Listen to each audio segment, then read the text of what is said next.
When purling, make sure your yarn is towards the front of your work.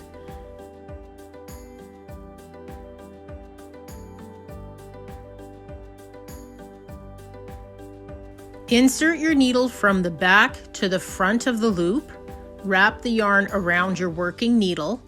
Pull the yarn through the stitch and drop the stitch from your needle. Insert your needle from back to front, wrap your yarn, pull the loop through, and drop the stitch.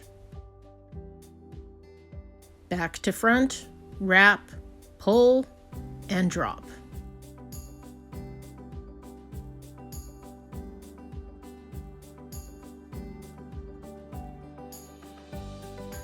Alternating rows between knitting and purling gives what's known as the stockinette stitch. It looks like this on the right side, and it looks like this on the back side. If you need help with any other stitches, please check out these links here. Don't forget to like and subscribe. I do other knitting tutorials to teach you how to knit everything from scarves, slippers, fingerless gloves, all sorts of things.